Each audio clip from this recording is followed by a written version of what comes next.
Here in sunny Glasgow, in the pouring rain, hail, sleet, snow, everything with Toby Jepson. Lovely to meet you again, Toby. We made it though. Exactly. We made it. And you got it posted on Facebook that you're here, you've arrived. Exactly. And it's good. I don't know if you've seen the sign outside, but Steel Panther are playing here. Oh, is it tonight. Steel Panther? Yeah. Yeah. Sorry, I've been told Steel Panther. Steel Panther, all dressed in green. Yes, the Variety of S green. has been stolen.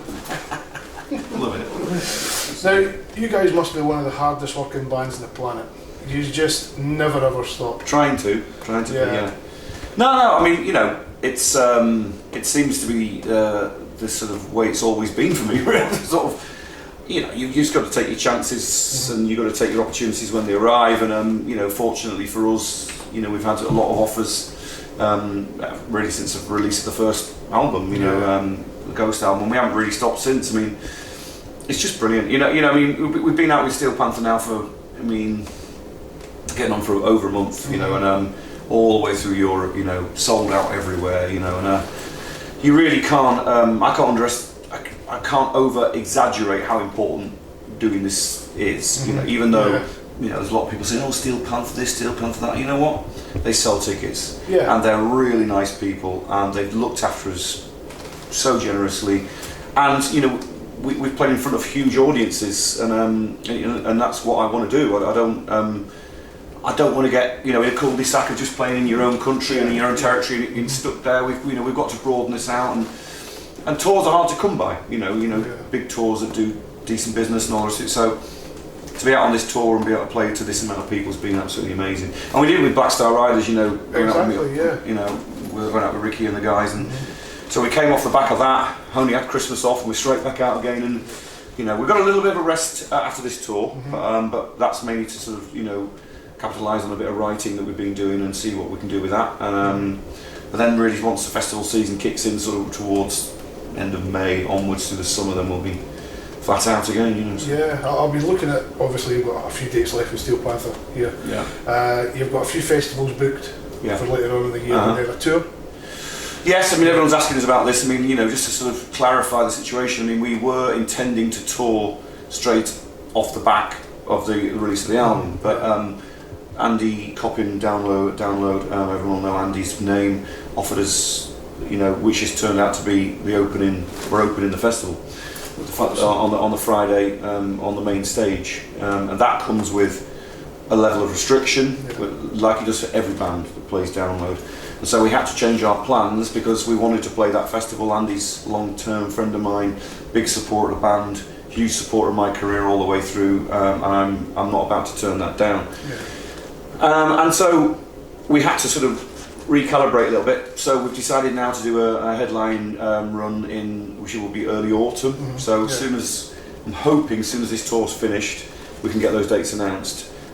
Yes, it would probably have been better to do with the release of the album, but this business is complicated and you have to take your chances. And it's good for people when you are doing an opening slot, people that not necessarily heard of you or heard the album, to allow them to hear you as well. Totally. And then come and see you, when you're doing your headline shows. Absolutely.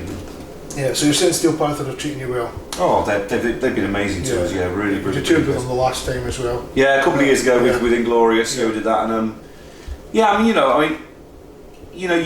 have to kind of get the joke. That's the thing. And I spent the first 2 or 3 dates in Europe watching the guys, and I get it. They're very smart. They're very, very, very, very smart guys, and they're brilliant players. And so it's incredibly entertaining. Once you just let yourself enjoy it, it's fine. And the great thing about it is, like I said, the songs actually are fantastic, and they've been going down brilliantly. And they've been a really great band for us to open for because their audience is different from the die-hard rock fans. There's a lot of they're quite mainstream actually. There's a lot. I ask every night, who's heard of Wayward Sons, and we don't have a huge amount of hands in the air, which actually is great because that just means we're reaching a whole different set of people. Exactly. And that's what we want to do. I don't want to, like I say, I don't want to be stuck in any cul-de-sac. I want this band to be regarded as just a great live band, and irrespective of who sees the band play. That's my favourite bands of all time. The Queens and the Thin Lizzies that's what they did. They were. It was hard to pigeonhole those bands because they were just regarded as a great band. that's my ultimate goal, really. There's nobody can say that you don't put on a great show, because it's something that you do. Well, we try. I mean, I think the thing is, we all believe in the music, we believe in the albums. It's a long road. You have to. Rome wasn't built in a day, and all the rest of it. You have to go out there and convince people that you're worth seeing, and the music's got something to add. And so far so good. Okay. Now you mentioned download. A lot of rumours going about Scotland at the moment of a headlining slot at Winterstorm. Well, we've been talking to the guys at Winterstorm. I mean, it's yet to be deciphered. I mean, I leave all of this stuff to our agent. I've learned over the years you just got to let them get on with their job, and I'll get on with mine. But we loved playing Winterstorm a couple of years ago. It was fantastic. You had a throat. Oh God, it was awful. Didn't you? Yeah, terrible. But it's part of goes with the territory. When you're a touring band. I mean, the 2 or 3 of the guys in the band have come down with a terrible cold. I went into the tour at the beginning of this tour with suffering from bronchitis, and so I was trying to sing through that. So I've been suffering a bit as well. But I'd rather go on a stage and croak my way through it and put on a show than to cancel the shows. I very, very rarely cancel the show. But the trouble is, it's just this time of the year, it's unfortunately part of what happens to people. But we pride ourselves in just at least turning up. Yeah. You know what I mean? Now you've released the album in the last year. Yeah. The singles that have been out from it, the video. Where do the video ideas come from? Because they're just out of this crazy mind of mine. Right. It's like back in the day when you got good videos. It's not just a live performance video. Yeah. It's a full storyboard. Yeah, I mean that was calculated. I mean, that the album means something. The album's got has a narrative. It's I wouldn't say it's a concept record, but it's certainly a protest record. And I mean everything I say, and so I wanted to continue the concept of that, through to the videos.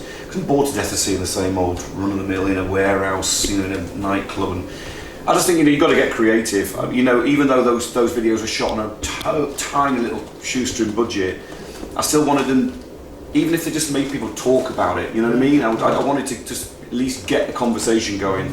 They're not the highest production value there is, but that's not the point. The point is I want it to sort of have something unique about it. Exactly. And everything that we do with Wayward Sons, I want that to be so. I don't want to toe the line. I never have done.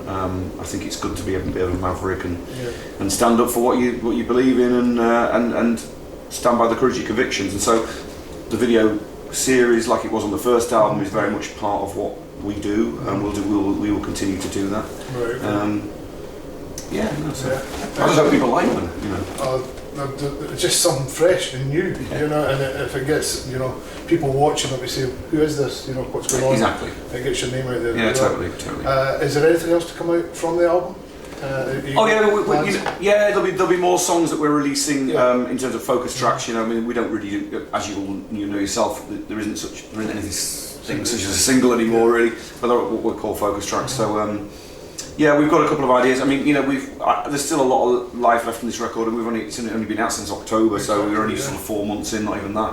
So it's a case of, we've released what we thought was a good example of what the record represents. Some things have worked really, really well. Jokes on You worked great. I was very surprised how well Truth, when it used to be has worked really, really well at radio as well. So very chuffed with that. But we will be releasing more songs. We're thinking about. I think we might do a live video-based version, for the next song, just to kind of freshen it again and do something different. We've got loads of footage from this tour, and but it'll just depend on how we feel and the way that the record label wants to react to that and where we go from there. Yeah. So are you still signed to Frontiers? Are you still? Have you signed a long deal? It was 4 albums, but with an option. So at end of each year. But they've been great. They've there aren't many labels out there. It's hard to get a deal. Full stop. Yeah. So I've been very pleased with the way that they've. More than anything else, they've given us a complete and utter respect of the music. They've allowed us to do what we wanted to do with it. Haven't moaned. Yeah. They've let us get on with it, and we've got a good team around. They've got great management. I've got, like I say, Steve Strange at X-Ray. He's a fantastic, brilliant architect for the band from a live point of view, and he's obviously a very close friend of mine, so we work very closely with it. And we just, you know, like Steve says to me, he says, you know, it's a marathon, not a sprint. You've got to take your time, and I think that goes across the board with everything. You know, this band is still developing, and it's a traditional model. You know, we're only second album in.